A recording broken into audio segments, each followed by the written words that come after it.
Bismillahirrahmanirrahim. Assalamualaikum warahmatullahi wabarakatuh.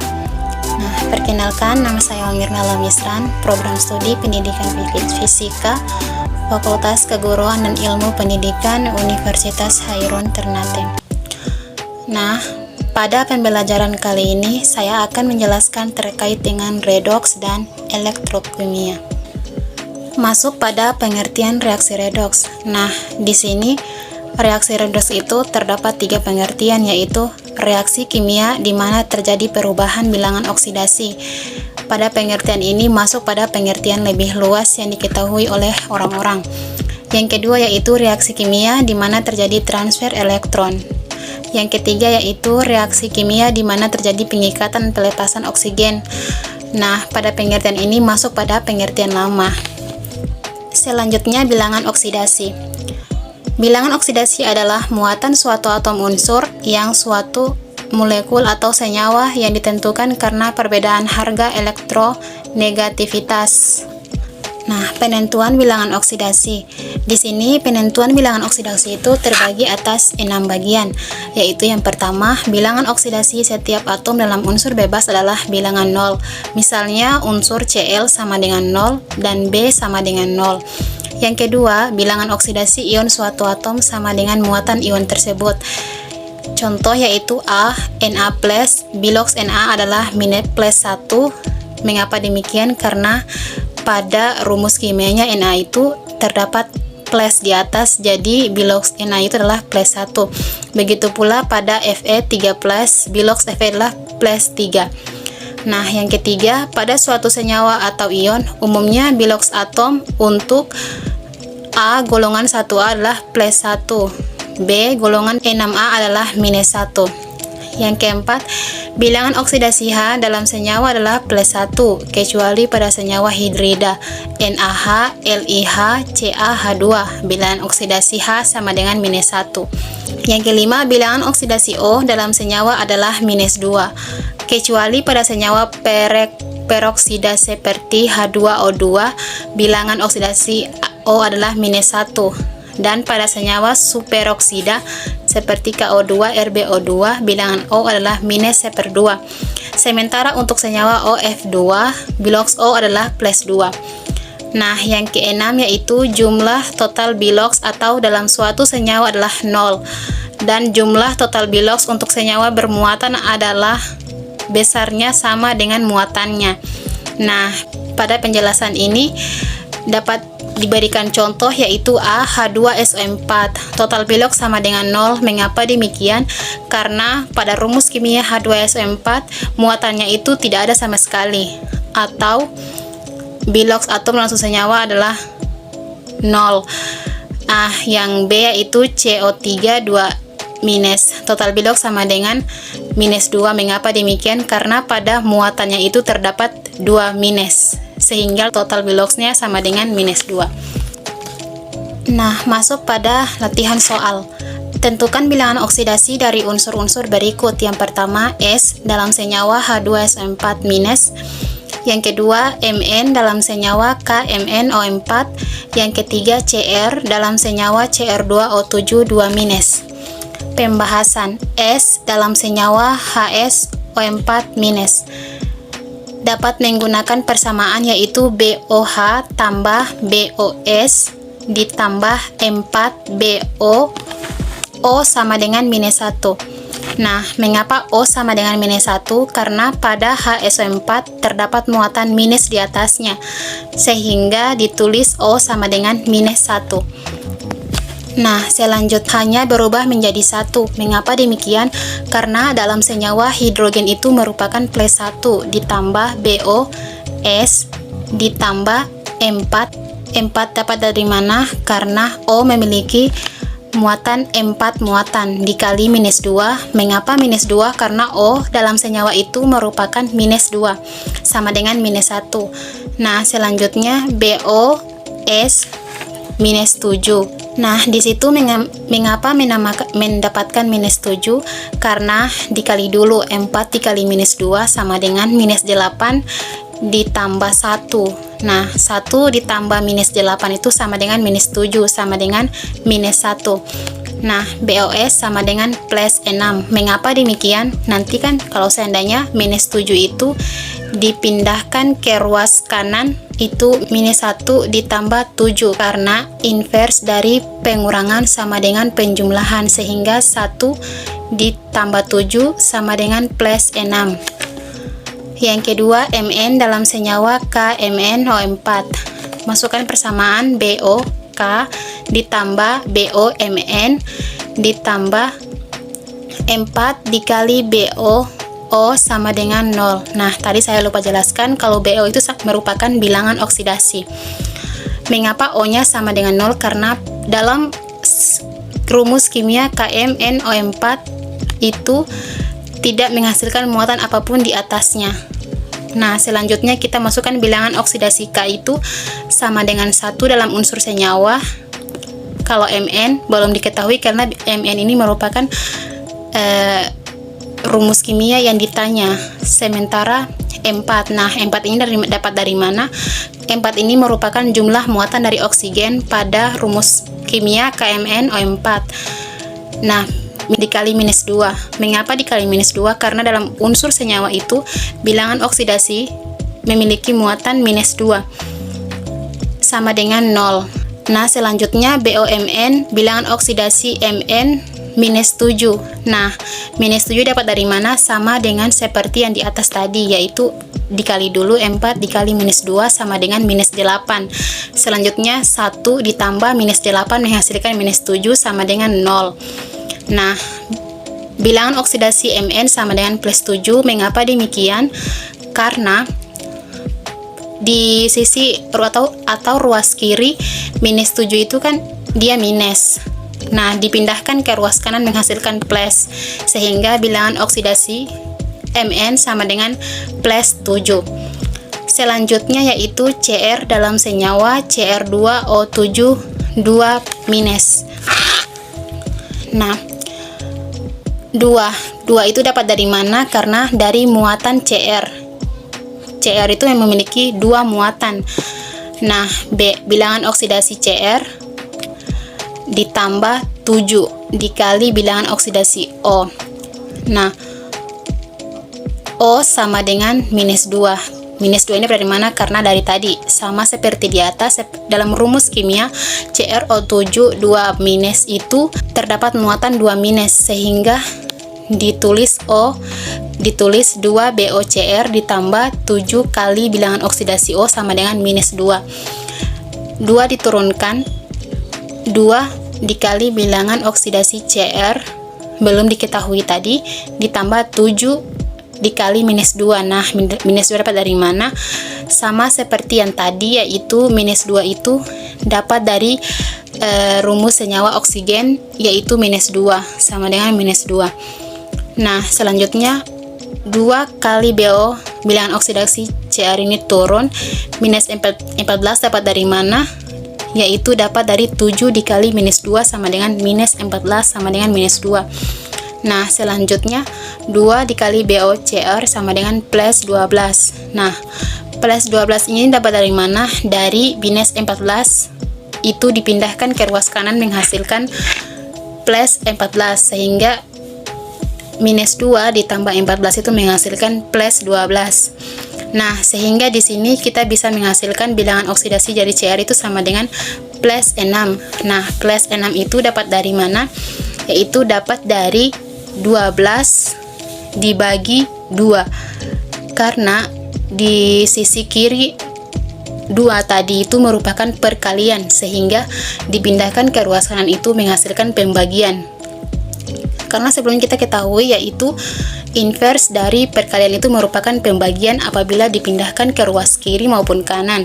Begitu pula pada pengurangan dan penjumlahan, sehingga bilangan oksidasi dari Cr itu menghasilkan plus 6. Selanjutnya masuk pada penyetaraan reaksi redoks. Sebelumnya kita ketahui dulu bahwa ada 2 metode yang lebih eksak untuk menyetarakan suatu reaksi redoks, yaitu metode setengah reaksi dan metode bilangan oksidasi. Adapun pedoman penyetaraan reaksi redoks sebagai berikut. Yang pertama yaitu dalam suasana asam. Pihak yang kurang O ditambah H2O sebanyak kekurangannya. Kemudian pihak yang lain ditambah H+ sehingga jumlah atom-atom sebelah kiri dan kanan tanda reaksi adalah sama. Yang kedua yaitu dalam suasana basa. Pihak yang kelebihan O ditambah H2O sebanyak kelebihannya. Kemudian pihak yang lain ditambah OH- sehingga jumlah atom-atom sebelah kiri dan kanan tanda reaksi sebelah sama. Yang pertama yaitu metode 1/2 reaksi atau metode ion elektron.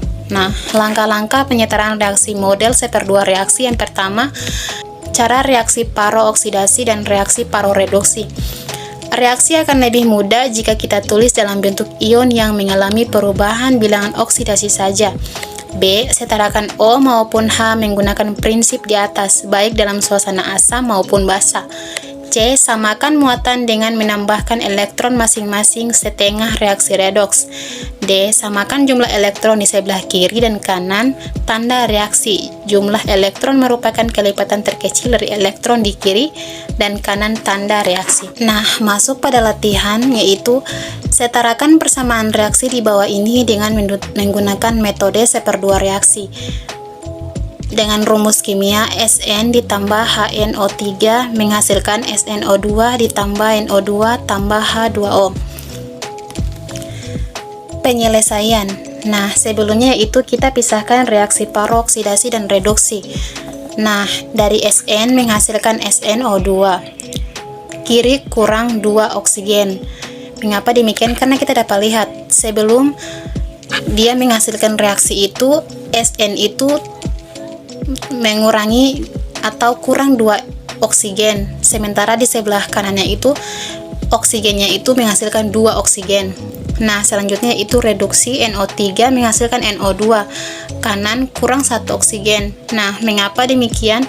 Karena kita dapat lihat dari rumus kimia ini, di kanan kita melihat oksigennya itu menghasilkan cuma 2 oksigen, sementara di sebelah kiri itu cuma 1, sehingga itu mengapa dikatakan kanan itu kurang 1 oksigen. Nah, yang A yaitu setarakan jumlah O dan H. Pertama, oksidasi. SN ditambah 2H2O menghasilkan SNO2 ditambah 4H+. Oksidasi. SN ditambah 2H2O menghasilkan SNO2 ditambah 4H+.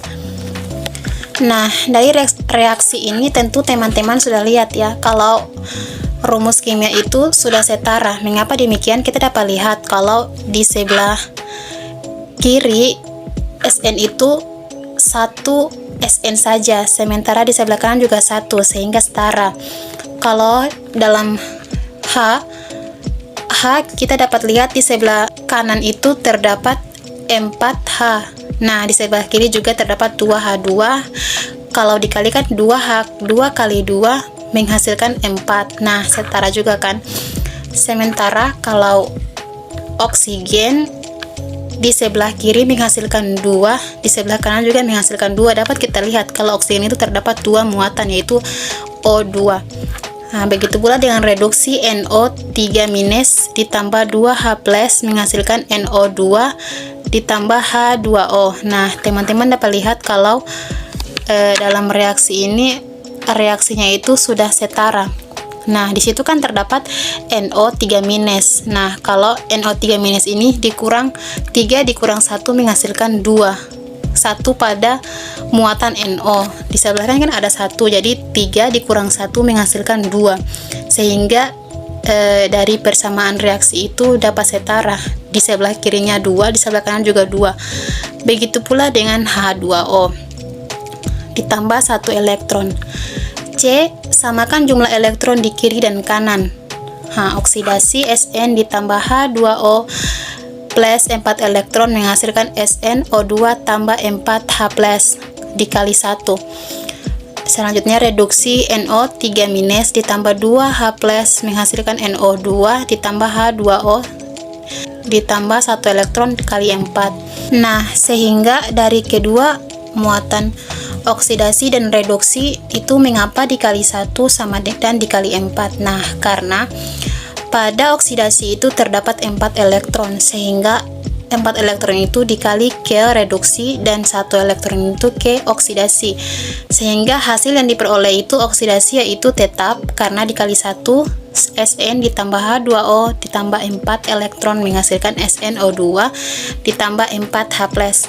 Nah, kalau pada reduksi terdapat perubahan karena tadi dikali 4. Nah, menghasilkan 4NO3 ditambah 8H menghasilkan 4NO2 ditambah 4H2O ditambah 4 elektron. Nah, dari situ kita dapat menghasilkan reaksi redoks, yaitu Sn ditambah 4NO3- ditambah 4H+ menghasilkan SnO2 ditambah 4NO2+. Nah, yaitu selanjutnya lagi Sn ditambah 4HNO3 menghasilkan SnO2 ditambah 4NO2 ditambah 2H2O. Nah, dari reaksi-reaksi itu seperti sebelum dijadikan reaksi redoks, pasti teman-teman sudah lihat kan kalau seandainya dalam pernyataannya yaitu samakan jumlah elektron di kiri dan kanan. Nah, teman-teman dapat lihat kalau oksidasi dan reduksi pada jumlah elektronnya di kiri dan di kanan itu telah sama, yaitu 4 elektron. Itulah mengapa demikian kita harus dikalikan dengan 1 dan 4. Nah, yang kedua yaitu metode bilangan oksidasi. Dalam metode bilangan oksidasi ini didasari oleh jumlah elektron yang terlibat. Oleh sebab itu, untuk menyetarakan reaksi ini, jumlah elektron yang berada di kiri maupun di kanan tanda reaksi harus sama. Maka, untuk penyelesaiannya dilakukan dengan cara menyilangkan, di mana perubahan bilangan oksidasi pada reaksi oksidasi digunakan sebagai koefisien pada reaktan yang mengalami reaksi reduksi dan sebaliknya. Contoh yaitu pada reaksi Sn ditambah HNO3 menghasilkan SnO2 ditambah NO2 ditambah H2O. Nah, masuk pada pembahasan yaitu Sn ditambah HNO3 menghasilkan SnO2 ditambah NO3 ditambah H2O. Nah, di sini jumlah elektron pada Sn itu 0, HNO3 itu plus 5, SnO2 itu jumlah elektronnya plus 4, dan NO2 itu jumlah elektronnya plus 4, sehingga dari reaksi inilah menghasilkan 1 SnO2 ditambah 4 NO2. Mengapa demikian? Ya, kita kembali kepada tadi pembahasan mengenai metode bilangan oksidasi. Nah, dalam pembahasan ini mengatakan yaitu untuk menyetarakan reaksi ini jumlah elektron yang berada di kiri maupun di kanan tanda reaksi harus sama. Maka untuk penyelesaiannya dilakukan dengan cara menyilangkan. Nah, di situ kita sudah buat semuanya, sehingga dari rumus kimia yaitu Sn di sebelah kiri dan Sn di sebelah kanan itu sudah menghasilkan reaksi yang sama. Dari 1 Sn menghasilkan 1 Sn, di situ sudah menghasilkan jumlah elektron yang sama. Begitu pula dengan 4NO3 di sebelah kanannya juga, yaitu 4NO2. Nah, karena dalam suasana asam, maka yang kekurangan O harus ditambah dengan H2O, sehingga hasil akhir reaksi redoksnya adalah Sn ditambah 4 HNO3 menghasilkan SnO2 ditambah 4NO2 ditambah 2H2O. Nah, kita masuk pada elektron kimia. Yang pertama yaitu pengertian elektrokimia. Nah, di sini elektrokimia itu merupakan ilmu yang mempelajari hubungan antara perubahan reaksi kimia dengan kerja listrik. Biasanya melibatkan elektrokimia yang menerapkan prinsip reaksi redoks dalam aplikasinya. Yang kedua yaitu jenis sel elektrokimia, sel galvanik atau sel volta. Nah, sel galvanik atau sel volta merupakan sel elektrokimia yang dapat menghasilkan energi listrik yang disebabkan oleh terjadinya reaksi redoks yang spontan. Masuk pada contoh sel galvanik. Yang pertama itu sel Daniell. Dalam gambar di samping, sel Daniell digunakan sebagai sumber listrik jika kedua elektrodanya dihubungkan dengan sirkuit luar. Dihasilkan oleh arus listrik yang dibuktikan dengan menyimpangnya jarum galvanometer yang dipasang pada rangkaian luar dan sel tersebut. Nah, di sini sel Daniell dan jembatan garam. Nah, ketika sel Daniell digunakan sebagai sumber listrik, terjadi perubahan dari Zn menjadi Zn2+ yang larut. Nah, dapat kita buat reaksi Zn solid atau cair, Zn 2 ditambah 2 elektron minus. Itu merupakan reaksi oksidasi. Yang kedua, CO2 ditambah Aq ditambah 2 elektron minus Cu solid, reaksi reduksi. Nah, dalam hal ini massa Zn mengalami pengurangan, sedangkan elektroda Cu bertambah massanya karena terjadi pengendapan Cu dari Cu2+ dalam larutan. Penentuan kutub positif dan negatif sel Daniell. Ketika sel Daniell dihubungkan dengan galvanometer, terjadi arus elektron dari tembaga ke seng. Oleh karena itu, logam seng bertindak sebagai kutub negatif dan logam tembaga sebagai kutub positif. Bersamaan dengan itu, pada larutan dalam sel tersebut terjadi arus positif dari kiri ke kanan, sehingga akibat dari mengalirnya sebagian ion 2Zn2+, karena dalam larutan sebelah kiri terjadi kelebihan ion 2Zn2+ dibandingkan dengan ion SO42- yang ada. Nah, reaksi total yang terjadi pada sel Daniell adalah Zn solid ditambah Cu2 Aq, Zn2 ditambah Aq tambah Cu. Reaksi tersebut merupakan reaksi redoks spontan. Nah, masuk pada aturan sel galvanik. Aturan sel galvanik ini terdapat penulisan notasi, yaitu Zn garis tunggal Zn2+ garis ganda Cu2+ garis tunggal Cu, Zn garis tunggal Zn2+ Cu2+ garis tunggal Cu.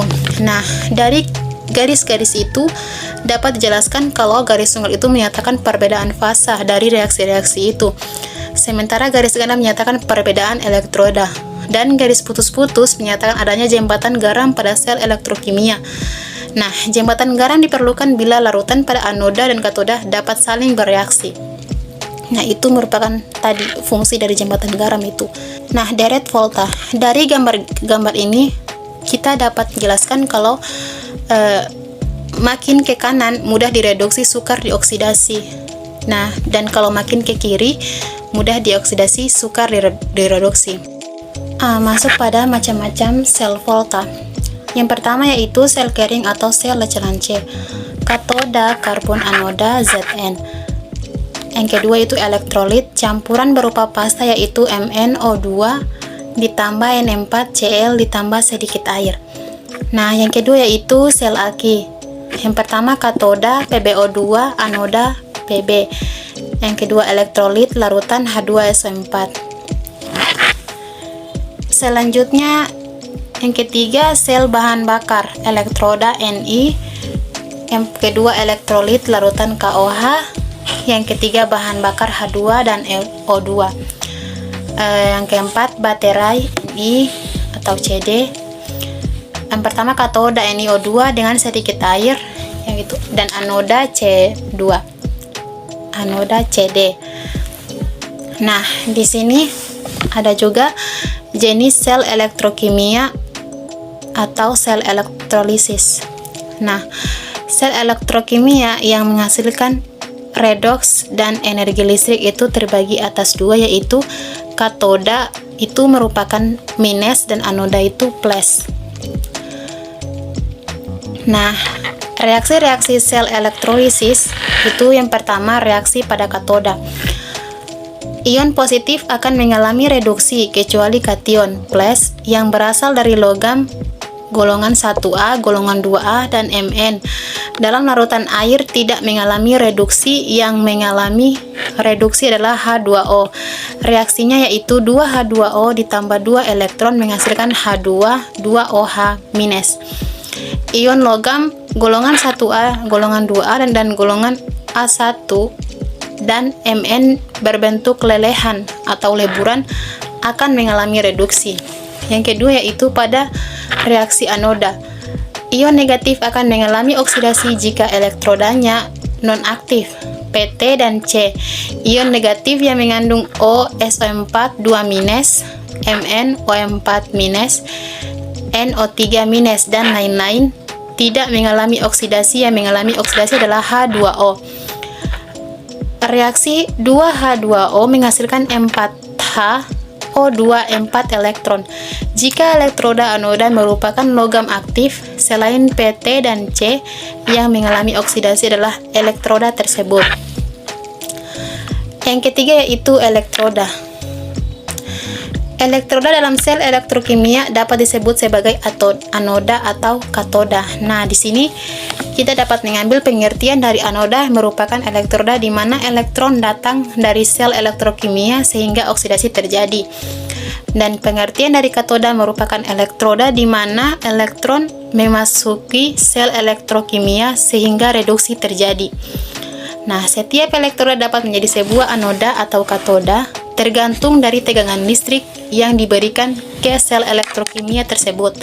Nah, sehingga bipolar adalah elektroda yang berfungsi sebagai anoda dari sebuah sel elektrokimia dan katoda bagi sel elektrokimia lainnya.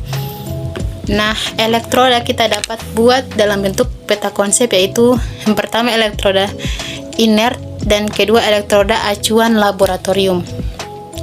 Di sini terdapat dua jenis elektroda, yaitu yang pertama elektroda inert.